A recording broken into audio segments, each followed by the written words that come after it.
Okay, so we're going to get started today.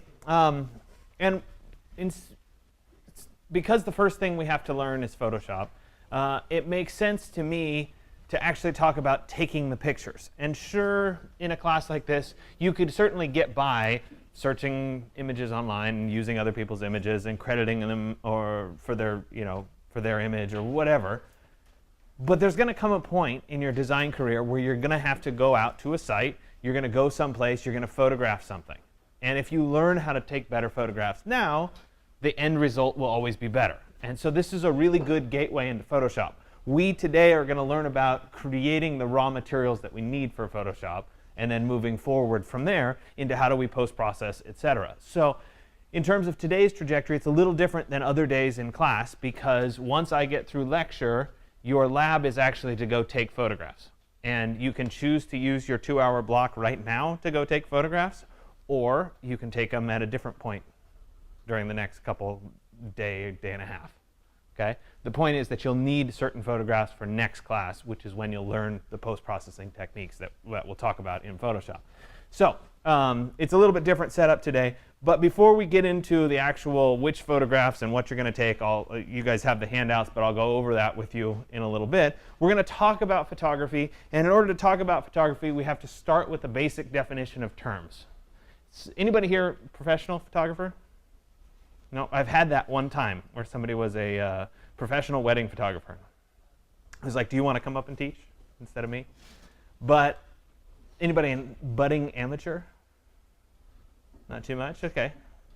So some of this may be obvious to you. Some of it might not be. The hope is that you become a better photographer. You take better quality pictures because of the things that I'm going to talk about. But as we go into the definition of terms, we're going to start first with what do we use to take a photograph? And that is a camera body fundamentally. So we have a lens, which we'll talk about in a second, and a camera body. The camera body is essentially a box that is light-proof that contains some kind of photosensitive material. And in the old days, right, we had the actual film that you'd put in, and it would be exposed to the light, and the film would change, the physical film. Now we have a sensor in there that can repeat over and over again, but it's sensitive to the light itself. So a camera body is a light-proof box that contains light-sensitive material. The lens that lets the light in has something called an aperture. And what this aperture is it's kind of like the iris in your eye. It controls how much light is allowed into the light-sensitive material. So if we think about your eye for a second, we'll extend that analogy. We're in a dark room, right? The iris of our eye opens up, lets more light in. Same thing has to happen in a camera. If we're in a dark room, we have to open that aperture on the camera lens up to let more light into the camera body. So here's 2 actual photographs of a lens, and I apologize. I usually bring one of my external lenses so you guys can see it in person, but I forgot it this morning. And we can look at this. Down here in number 2, we have a really small aperture, small amount of light being allowed in. So if we were in a bright, sunny environment or something like that, this might be appropriate. Here we have a much larger aperture, and you can see the circle in the center. Right? That larger aperture is letting more light in. So if we were in a dark room, like right here, taking a picture, that would be more appropriate. We refer to aperture as an f-stop number. It's f/some number. And you'll see it as we go through. I'll show examples of it. And so that's how we refer to the size of an aperture. Anyway, the smaller the f-stop number, the larger the aperture, and the more blurry the background is in a photo. So why do you really care about aperture? Why am I spending time talking about it? Because depending on what you want to actually photograph, you might want the background to be blurred out, or you might not want the background to be blurred out. And so you have to think about what's my intended purpose in this particular context. So this is called depth of field.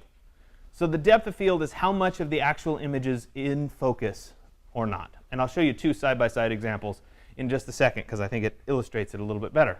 So here we have an f number, an f-stop, or an aperture of 1.8 at 1/60th of a second with an ISO of 1000 on a 50 millimeter lens. Okay? Notice that just the tips of the petals are in focus. Everything else is blurred out behind. So it's a very, very thin depth of field. A small amount of this image is in focus. Now, on the other hand, let's say I'm out at the California coast and I want to take a picture up the coastline. It wouldn't make sense to use this small aperture, or excuse me, this small f number, large aperture, to get a blurred background because I want everything in this image to be in focus. So I'm going to do the opposite. I want a larger f number, smaller aperture, small little tiny amount of light coming into the lens, shorter exposure here because it's outside, etc. And we get the whole photograph in focus. So you see there's a fundamental difference there. So when you're taking photos, you want to think proactively about, do I want the background to be blurred out or do I want it to be sharp? Landscapes, generally, we want it to be sharp. Something close up, we might want it to be blurred out. So here's the actual true illustration with the lenses on the bottom so you can kind of see the relationship here. If we start with the first one here, the F16, and we look right here, you can see that almost the whole tape measure is in focus. So we could say maybe from right about here to right about there. That whole stretch is in clear focus. As we move over to the next one here at an F10, right, we're losing a little bit of blur in the front, so it's up here a little bit, and we're losing out a little bit in the back, so we're maybe there now. As we move over, we're getting sharper. You guys see where this is going, right? So as this lens goes from small to really big, we lose this depth of field, this blurriness there and there. Does that kind of make sense? So we want to think about that when we actually shoot our photographs. So we have aperture. That's the amount of light coming into the camera. The other half of the equation is something called shutter speed. And I think this is the easiest for people to understand because it's just the amount of time that the light-sensitive material is actually exposed to light. So in a digital SLR camera, for example, you hear that click, and the mirror swings up, light comes in, click down, end. Okay? Generally, this has more to do with blurriness, and I'll show you examples of that later on.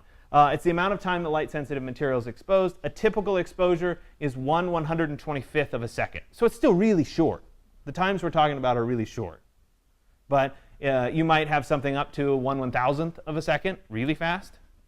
Or maybe a long exposure, a night exposure, might be 2 seconds, 10 seconds, 15 seconds, even a couple minutes if you were doing the stars or something like that. So let's look at a bunch of examples as we go through to kind of illustrate this point. The only thing that's changing right now is the shutter speed in these particular images. So the first one here at 1/50th of a second, the water coming down the waterfall is a little bit blurry. We're not seeing individual droplets, but we can make out a little bit of kind of how the droplets are grouping together. We could see down at the bottom, the pool, the ripples are all very defined. Nothing's smoothed out. Let's jump forward from 1/50th of a second to 1/10th of a second. So the biggest change here is that the waterfall is getting much smoother. There's no more individual drops that we're starting to see or globs that we're starting to see. That's getting a lot smoother, a little bit streakier. The ripples down at the bottom are still fairly noticeable. Let's go forward here, half second. Okay. The waterfall is now very blurry. It's very streaky.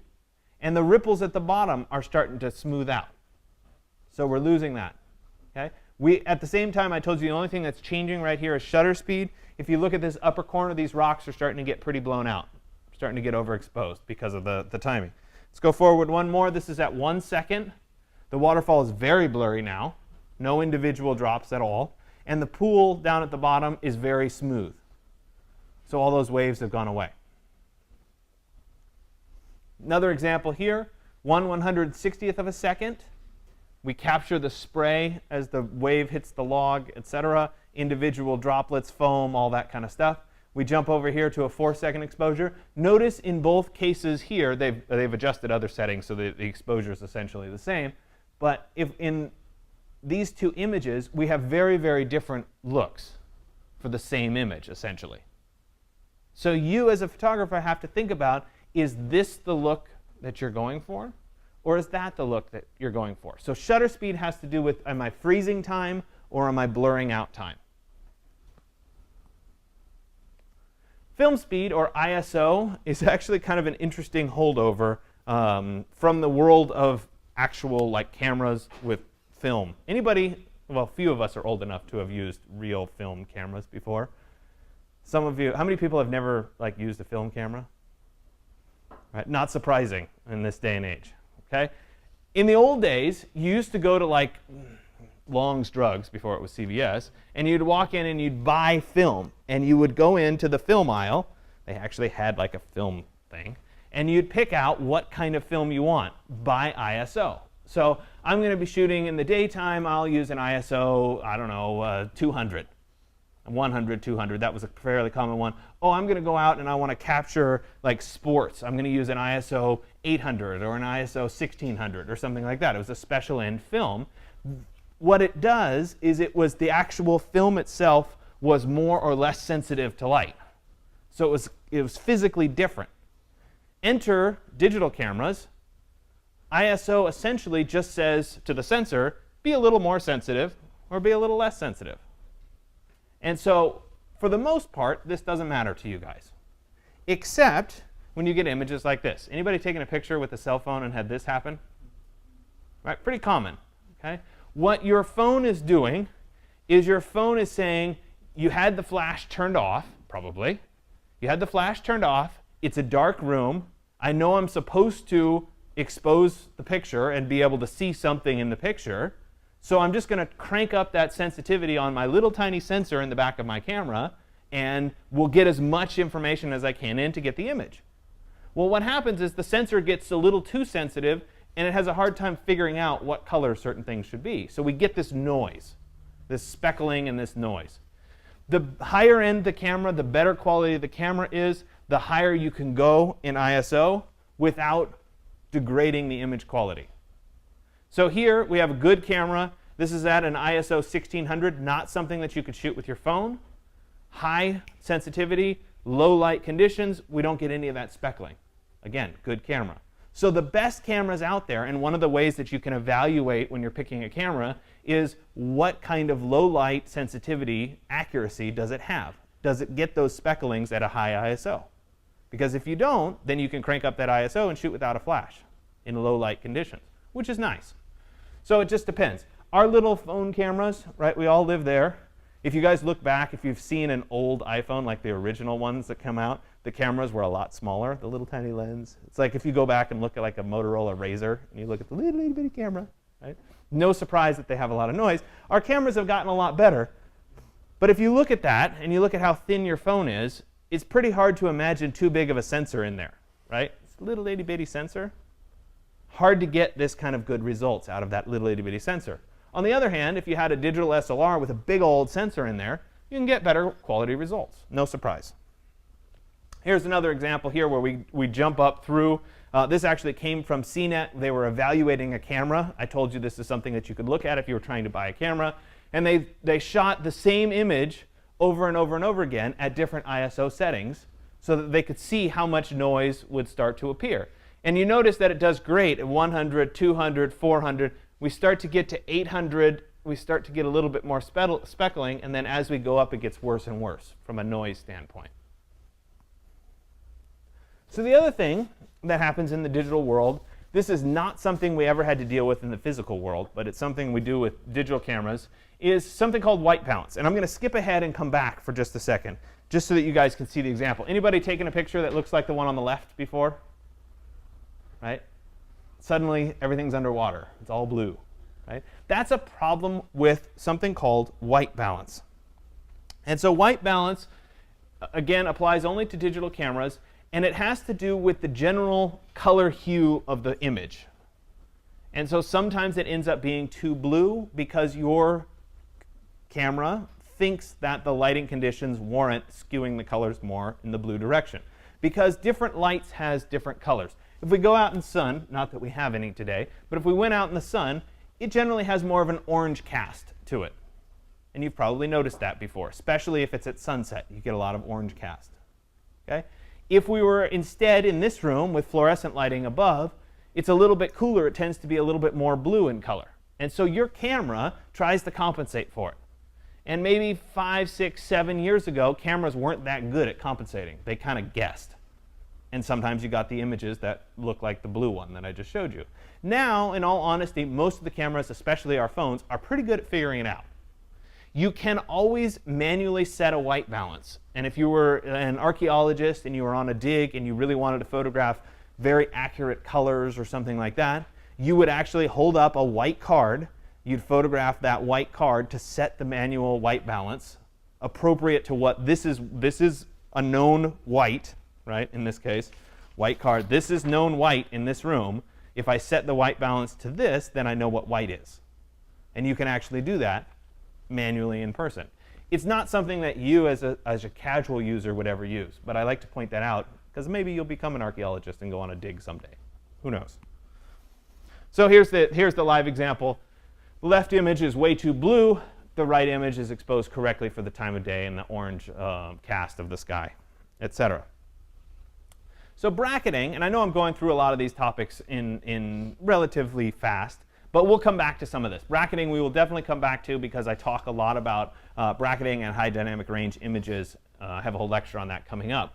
But essentially what we're doing with a bracketing set of images is we're trying to compensate for different light conditions. So if, for example, I stood over here in this corner of the room and I was going to take a picture looking at you guys that also was looking outside, right? I could take that picture and I could expose it on my camera for the shadows, and I could see the details in the shadows, right? Stuart, down by your legs, for example. I could expose that correctly. I can see your legs and whatever. Not that I'm looking at your legs, but you get the idea, right? So I could expose that correctly. If I did that and I looked at that picture, everything outside would be white. Anybody done this before? Probably happened before, right? Where you have the exposure nicely for here, but everything happening where it's bright, essentially outside, is all way overexposed. So I could say, well, okay, maybe I'm willing to give up the picture of your legs for the time being, and instead I'll focus on your faces, which is kind of the medium ground, which is what your camera should do when you take a picture. Okay, so now I've got you guys and all your faces reasonably exposed. The dark, your legs, are too dark. I can't see them. Outside is still a little too light. It might not be 100% white. I might see a little bit of green, but for the most part, it's too bright. The third option would be to expose for outside, in which case I get a great view of outside, and all of you are completely black, and I can't see any of that detail. So what bracketing does is instead of just capturing one image, I capture all three. I capture the one that exposes your legs correctly. I capture the one that exposes all your faces correctly. And I capture one that's outside. So I get all three of those images together. Now it could be, I'm using the 3 example because it's easier to talk about the 3 example. It could be 5 images. It could be 7 images, depending on the gradation. And I can then use those 3, 5, or 7 images that are bracketed, same image, just different exposures, and I can combine them together into something called a high dynamic range image. Anybody tried to take a picture of a sunset before? Did it turn out? Sometimes you got lucky. But for the most part, it never quite looks as good as the actual sunset. Right? You look at your camera and you look at that and you're like, no, that's better. Okay? So this is a fundamental problem with high dynamic range. If we're just exposing once, you can't quite capture the full scene. So a great way of seeing a high dynamic range image is looking at a sunset shot, because you can get the exposures in the clouds of the brights. You can get the exposures in the shadows that you wouldn't otherwise get. If this was not a high dynamic range image, the beach would be black, and we just get the sunset. Another example here during the day, kind of a stormy look to it. We get a lot of detail in the shadows that would otherwise be lost on something like this. This is not something where I'm going to show you 2 images and then we'll forget about it. We'll spend a whole lecture talking about what this is and why it's important down the road. Okay? So aperture and shutter speed do have a relationship. Half the shutter speed, you have to have 2 times the aperture. So if you decrease the shutter speed, you have to increase the aperture. Essentially, to let more light into the camera. Should make sense. Okay? So an example. I had an aperture of 11 at 1/60th of a second. That would be the same of an aperture of 8 at 125th of a second. So they have an inverse relationship. Okay, exposure value. I'm going to flip back and forth between some slides here for just a second. If, which you're not going to be required to do, if you took a class that was in true like digital photography, they would probably make you at some point in the class shoot in full manual mode, which essentially means you have to figure out what all the settings are. In our world, luckily, our cameras are really good at figuring out what the settings should be, so we can kind of rely on that. If we were doing it where we had to shoot in full manual mode, right, we could use something like this. This is a chart for exposure value, which is your target value for a given subject matter. So if, for example, I wanted to shoot, I wanted to shoot a Christmas tree with lights on it, okay? I'd look right here and I'd say, okay, Christmas tree lights need to be an exposure value of 4 to 5. Okay, then I come back here and I'd say, okay, I need an exposure value on the left side here of 4 to 5. So there's my 4 and 5. And then I'd come over and I'd say, oh, well, you know what? I want to shoot in an aperture of 2. So we come down here and we go over here, and lo and behold, I need 1/4 of a second exposure. So using a chart like this can train you in, oh, this is approximately what the settings should be. This is a lot of work. Right? The best photographers out there, the ones that sell their photos for lots of money, can do this. Right? And they intuitively know, oh, I'm shooting this, I can shoot like that. And it takes a lot of training and a lot of practice. But I at least want to introduce you to that concept so you're aware of it. Okay? That's exposure value. Exposure compensation, on the other hand, is something that you can do in your camera and that all of you can do. You can even do it on your iPhone or Android phone. Okay? They will still let you do it. Exposure compensation essentially says the computer thinks this is the right image. That image, then, I want to make it a little bit darker, or I want to make it a little bit lighter. So on an iPhone, you know when you tap on an area to focus, and then you can kind of drag your finger up or down, and it'll get brighter or darker? That's exposure compensation. It's built into your phone. On a camera, there's usually a little button that'll slide you one direction or the other.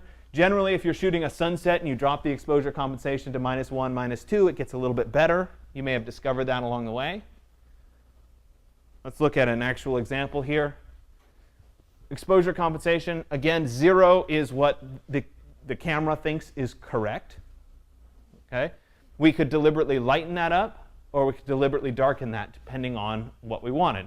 So if, for example, your camera doesn't have the ability to bracket, remember we just talked about bracketing and compiling those 3 images together, you could use exposure compensation to do the same thing.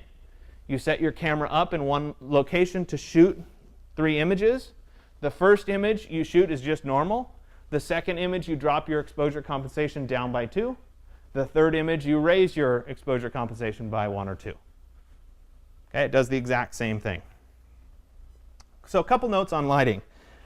And I'm going to tell you a little story relating to this. When I was at the end of my undergrad, I was invited to go on it was called a field school, and I was in charge of teaching laser scanning on this field school.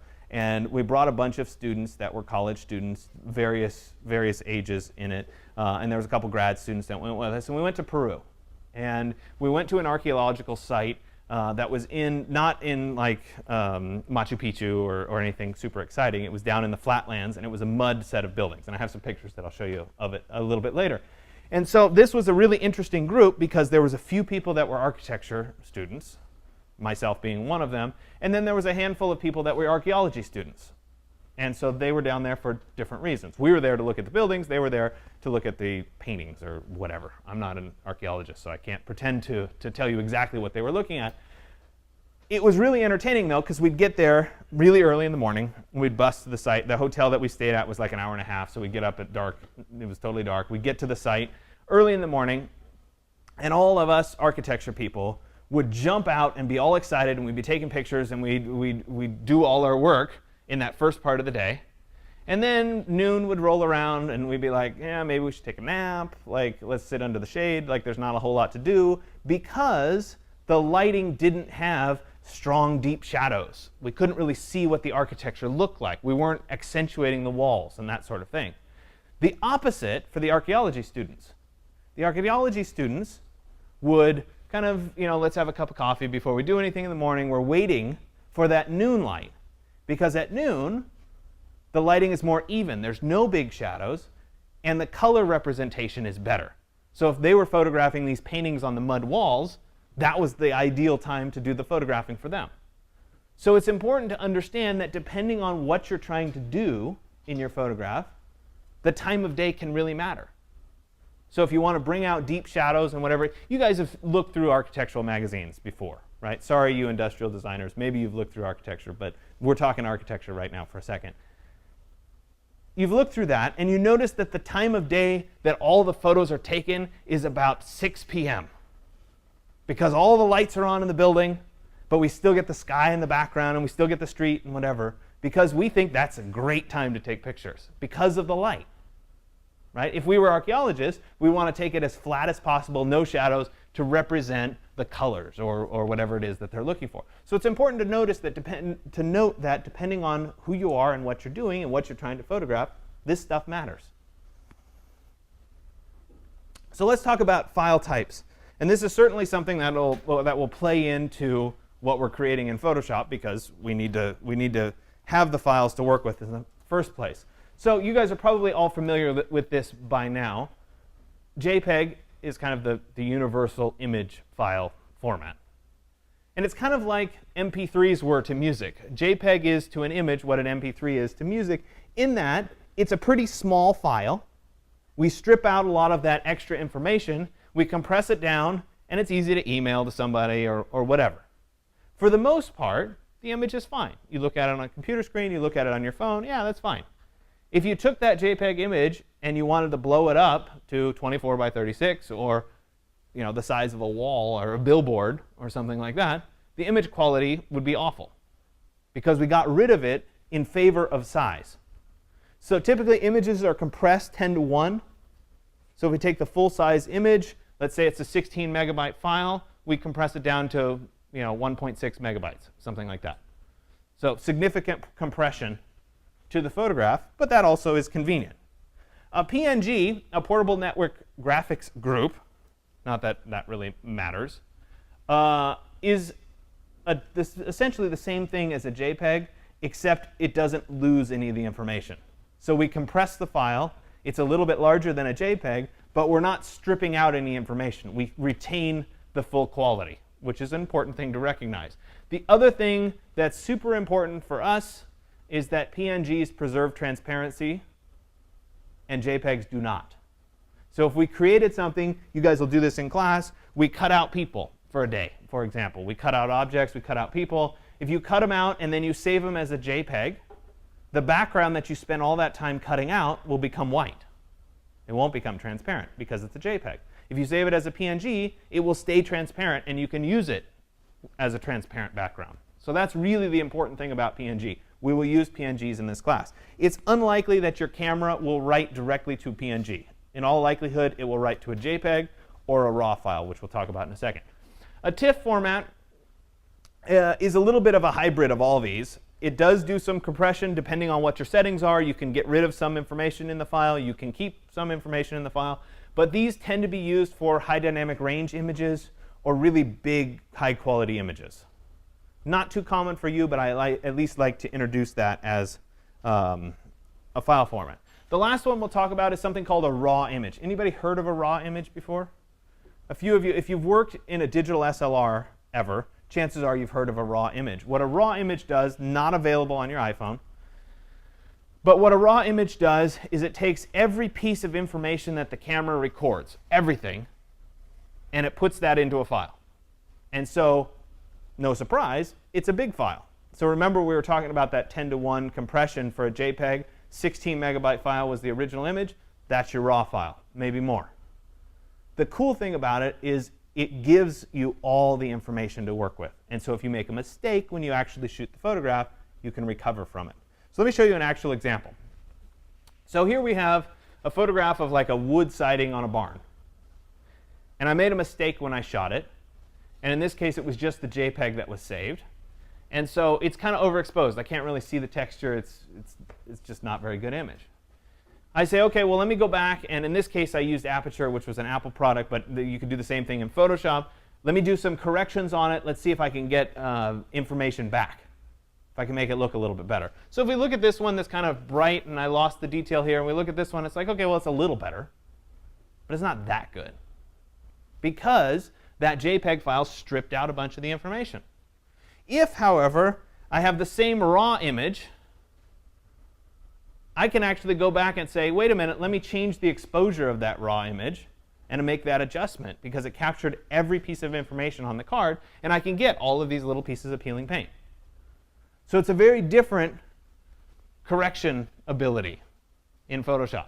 The downside of this is every camera manufacturer has a different format raw file, and so you have to use something that has the proper decoding codecs built into it to be able to decode the raw images. So if you use and/or shoot in raw images, and then you go to open them in Photoshop, you'll have to wait for it to convert, and then you can start working in it. So there's a little bit of an extra step in there, but it's designed to help you make corrections along the way. So if you shoot in raw for the stuff that I'm going to ask you to do, and you struggle a little bit, I'll help you through it.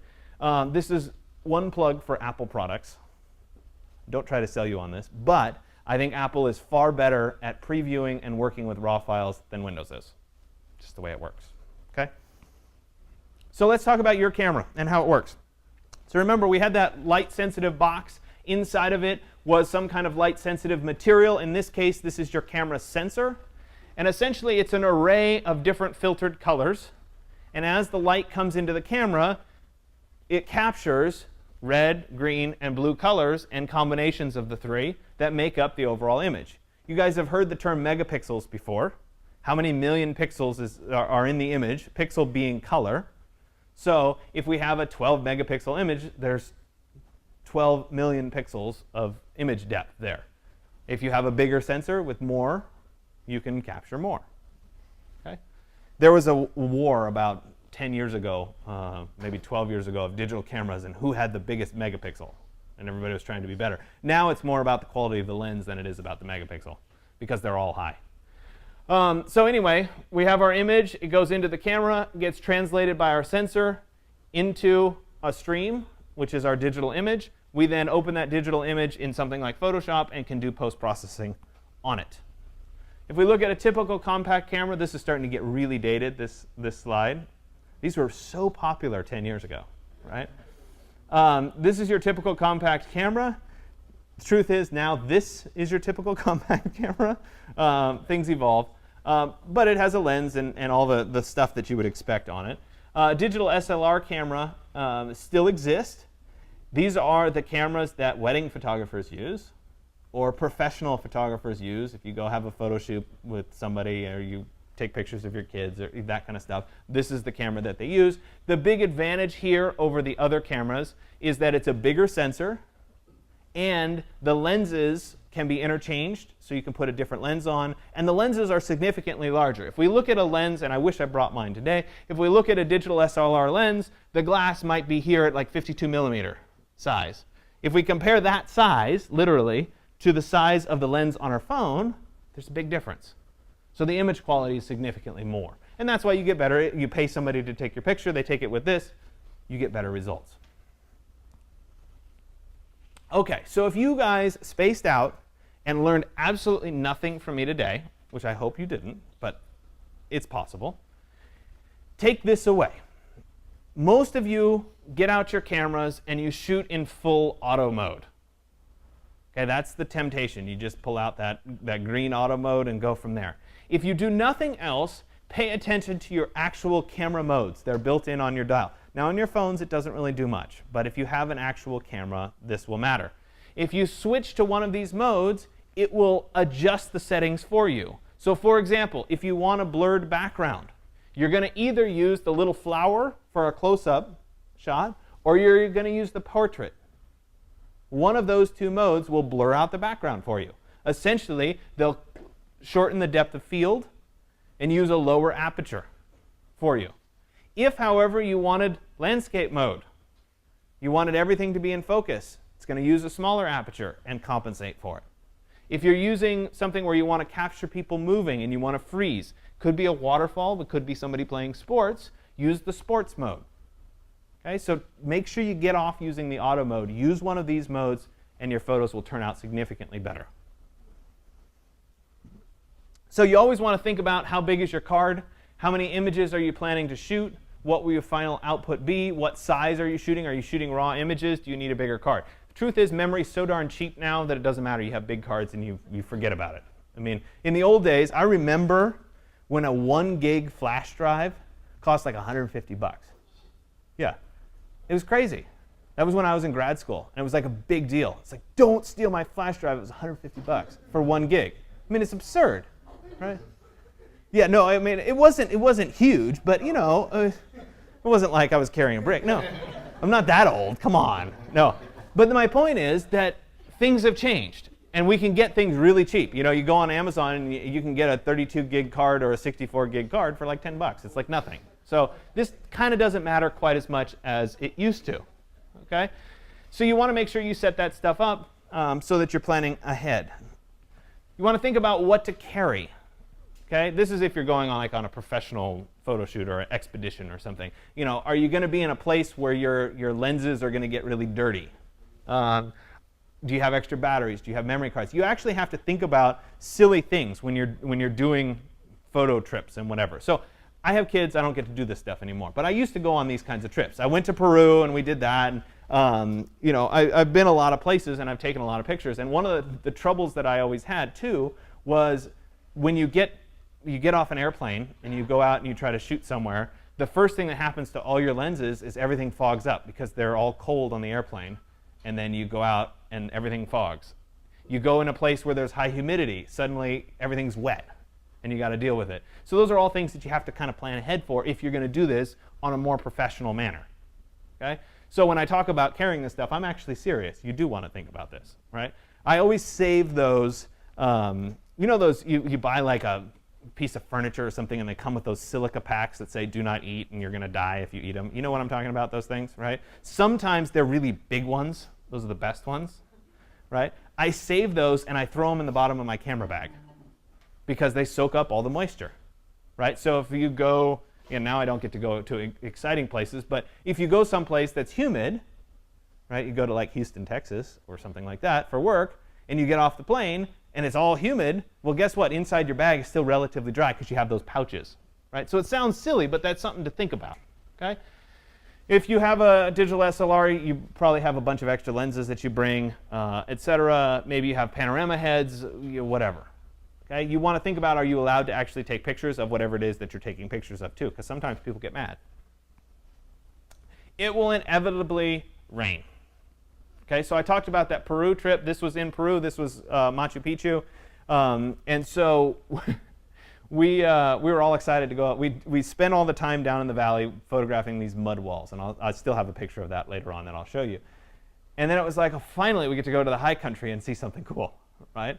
And so we get on this. Anybody ever done this? Anybody hiked the Inca Trail before or anything like this? OK. So this was not something, or I'm digressing, but so what, right? This was not something that was on my bucket list, if we want to call it that. It wasn't like, oh, man, I really need to go to Machu Picchu or whatever. But we were in Peru, and it was like, OK, well, we're in Peru. We should go, right? Why not? And furthermore, we should go on the Inca Trail. Why not? We're fit. We're young. Let's do it. Okay? So in this particular trip, we didn't do the long trip. You can do the Inca Trail, and it's like a 4-day backpack or whatever, and you're hiking through the Andes. It's cool. It's cool. We didn't do that one because we didn't have enough time, so we did the 1-day Inca Trail trip. And apparently, if you ever want to do this, it's hard to get permission to do it. You have to apply in advance and get special permits and whatever. Anyway, the people that we were going on this field school with arranged that for us. It was kind of our reward for slaving away for them for free and, you know, in the mud buildings. Anyway, so they arranged it for us. And so on the day that we were going to do this hike, of course, it was raining. Great. Right? And furthermore, the way the hike works is essentially you get on a train in the nearest city or town. You get on this train and you train up into the mountains a ways. And then the train stops and you just get off the train. There's no station, there's no that, it just stops. And so you get off the train and then the train says, see you later. and it keeps going. And you kind of figure your way around a little bit, and then you find your guide. Luckily, there's a guide. And so in this case, here we are in the field school. We have cameras. We have laser scanners. We have laptops. We have all this stuff, and it's pouring rain. And we're going to hike this trail. Great idea, right? So we're in the ponchos, and we're trying to figure all that kind of stuff out. Needless to say that the hike is very, very strenuous, 8 hours or so.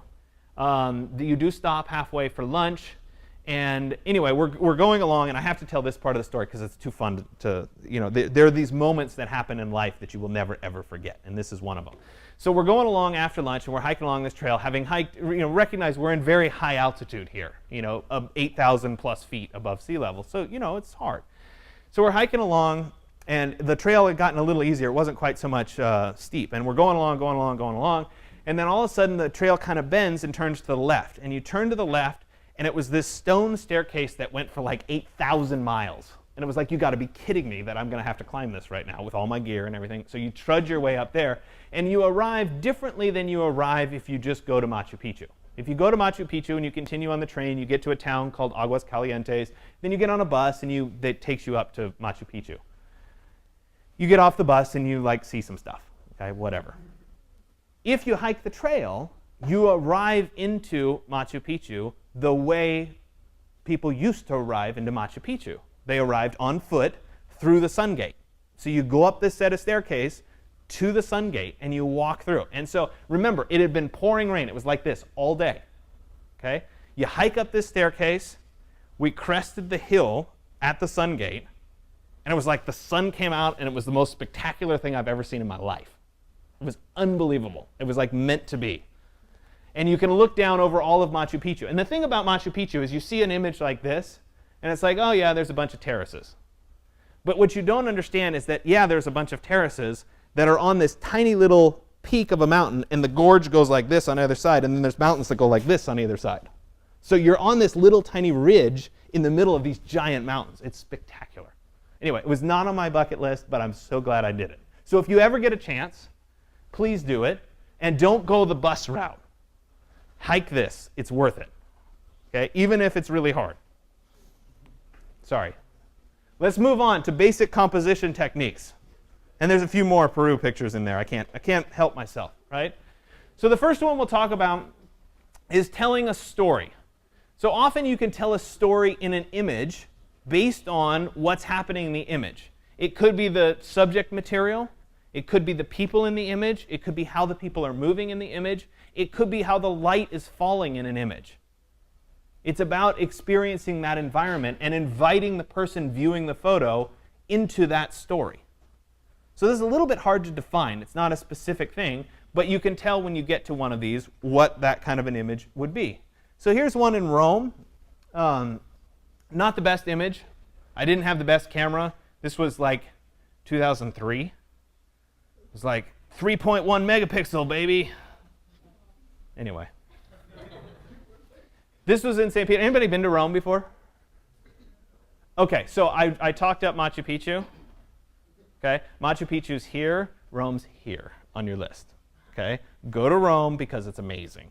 Anyway, St. Peter's, mind-blowing experience to be in there. Even if you're not a religious person, it's still amazing. Okay, but you have these experiences that happen where you're in here and the light is streaming through the dust, and you're trying to capture what that's like, and the people congregating right in that light spot. It's telling a story about those people. Maybe it's something like this that's a true landscape where you've been hiking in the Swiss Alps and you have this shot looking back at the trail that you went on. And so in this particular, I wish this was over just a little bit more rule of thirds, but we'll talk about that in a second. You have the trail that winds its way all the way here, all the way here, all the way back up here, and all the way along here, and back up over there. So it tells a story about this is where we came from, because you can see that little line in that particular photograph. Maybe it's just a road or a path or something that winds around a tree, but this kind of photograph invites you into the photograph. When you see something like this, you naturally, your eyes go to the path and you work your way through that and around the tree. And so you start to experience the photograph in a different way than just looking at it. Maybe it has something to do with light. This was up in the Andes again.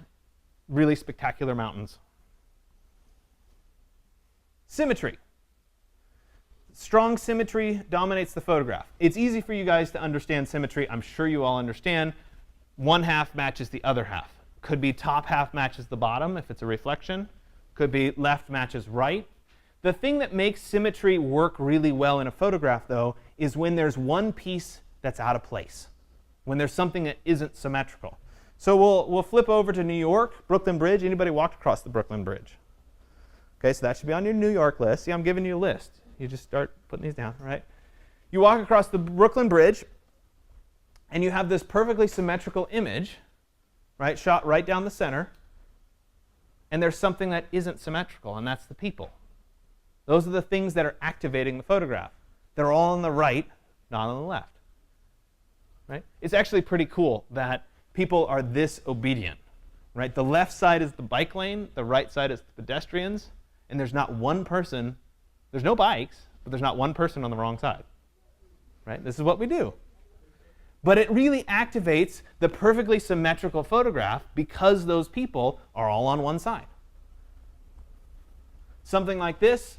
This is the deteriorating building photograph. We've got the couch centered. The pile of dirt in the corner makes it lopsided. So if you're going to use symmetry, you just want to think about what piece doesn't belong and make sure it has that piece that doesn't belong. A radial composition has a focal point, a strong center, and elements radiate out from that center. It's really good for a group of people if you arrange them correctly. Right? It's not the people standing all in a line. Right? You have people high and low. And if you're ever with a professional photographer who's setting up like family portraits or something like that, a lot of times they do this. And they get you at different heights and that sort of thing. But let's look at some other examples of radial. So this was an ice cave in Switzerland, which was also fantastic. And this was down inside the cave looking out. But there's a tension that creates between these two ice points, right, that makes this the focal point. Everything else radiates out from that particular point. So the tension there, even though it's not a physical element, is the grabbing point of this particular photograph, and everything else radiates outward from there. Go ice climbing if you have a chance in Switzerland. That's cool. Maybe it's inside a tunnel or something that has a vanishing point, a strong vanishing point to it. Something like this is a radial composition. We have a focal point at the center off in the distance. All the pipes and the tracks and everything come back toward us and radiate from that one point. Another example here of the silhouettes against the hot air balloon. Just the hot air balloon itself has that strong radial composition. And then we're adding in the shadows of the people that are not part of the composition, which is a nice move. We have a diagonal composition. Some element runs diagonally across your particular composition, and that directs your attention or captures your eye in the photograph itself. So you might have a strong diagonal, strong shadow. This is actually here at DVC. Right? It's in the little book drop. You have that strong diagonal, but again, it's in contrast to the horizontal. So it has something that's horizontal and something that's diagonal as part of it in the composition. Another example here, we have the train at night, but we've got those tracks and that strong diagonal where the train is going. Overlapping layers is essentially where we have, this is good strategy for architectural photographs, we have something in the foreground, we have something behind it, then we have something behind that. So we have these overlapping layers that give us access to various pieces in the photo. So I told you about these mud buildings in Tambo, Colorado. These are the mud buildings. Not nearly as exciting as Machu Picchu. Okay? So we have one doorway into the next where we have a niche and a window which goes into the next layer.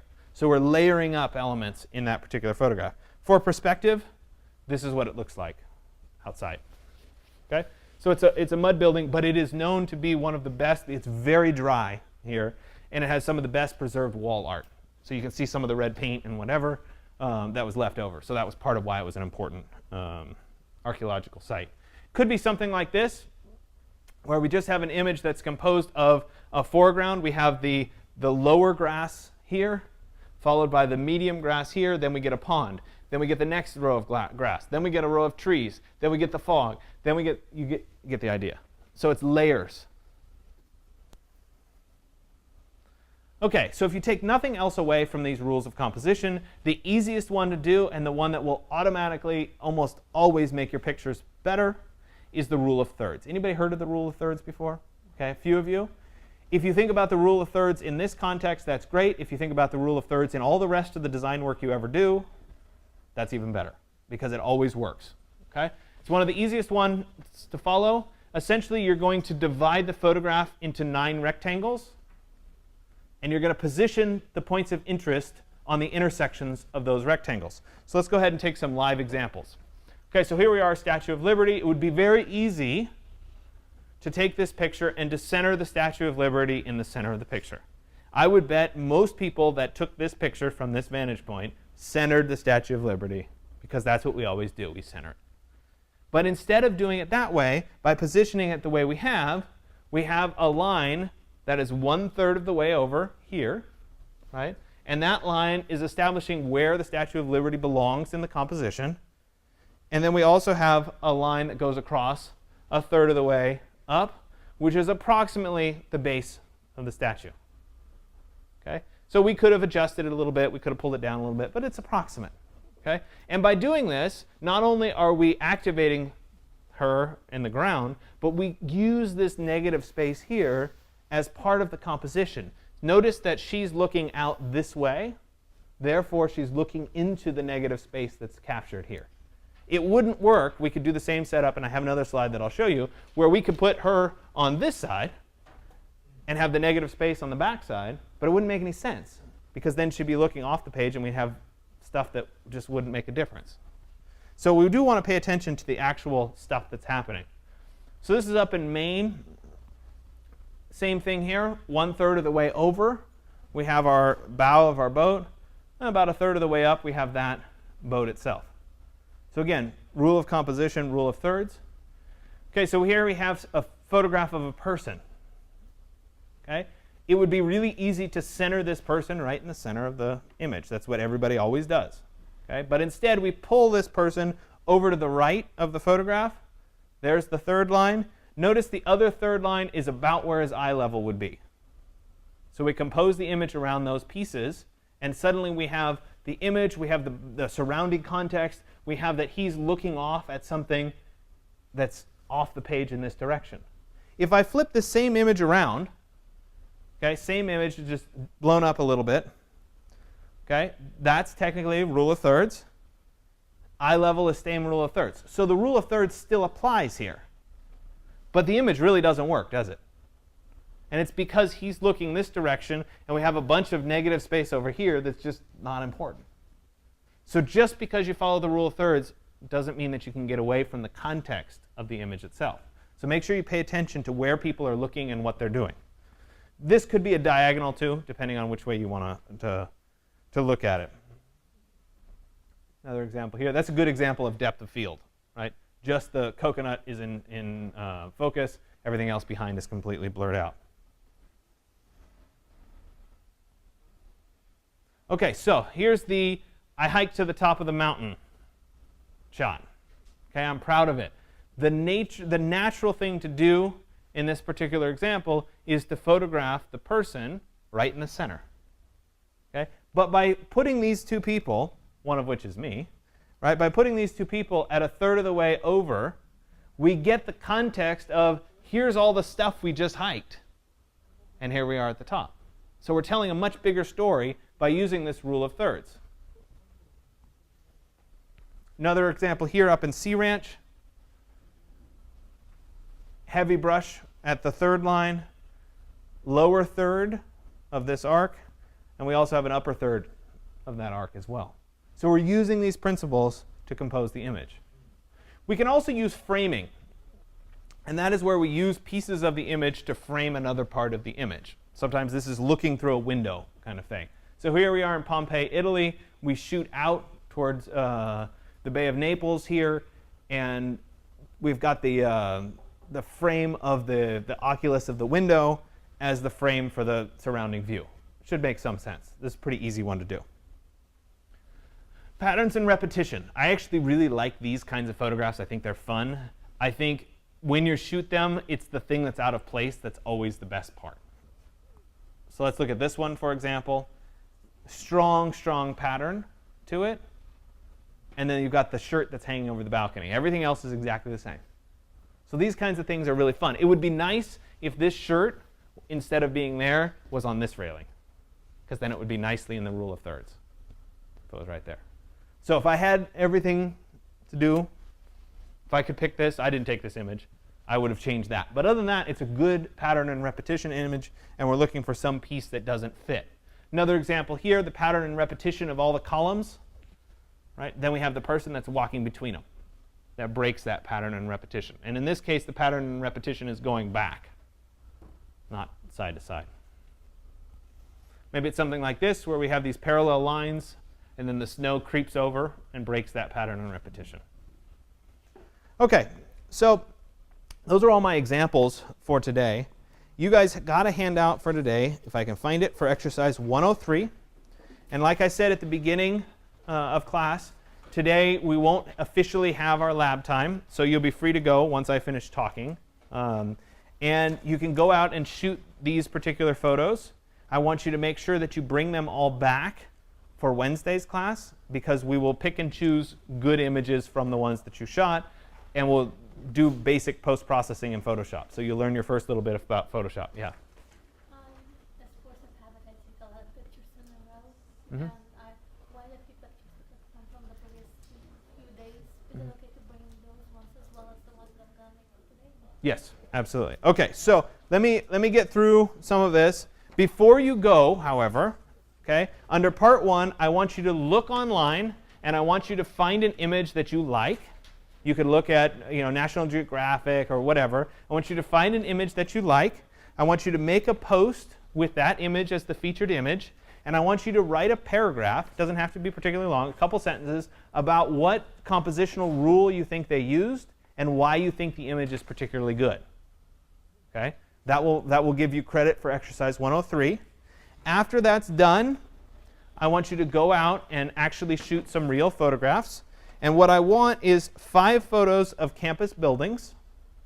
Okay, so you'll be on campus. 5 images of people. Try to get the whole person, not like waist up. Right? Try to get the whole person. Be careful. Sometimes people get really wigged out if you're taking pictures of them without their knowledge. So be aware of that.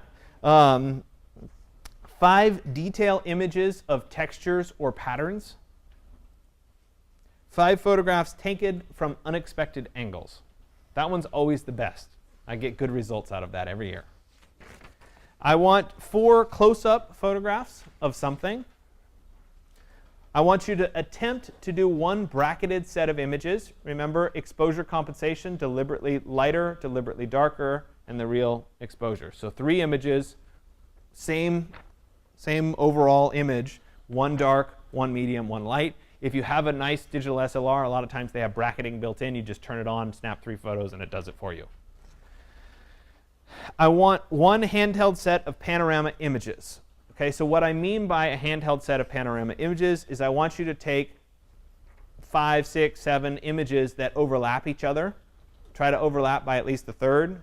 So if I were taking a panoramic image of this room, I might take 1, 2, 3, 4, 5, something like that. Now, I know all of you on your phones have the panorama thing where you do this, and it takes 1 continuous image.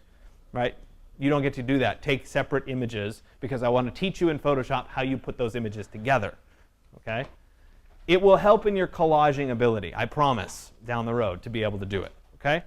So one set of panorama images, 1 self-portrait. And then, this is more homework, I want you to take 25 or more images of whatever you want to take images of. 25. That's easy. 25 is a piece of cake. Okay?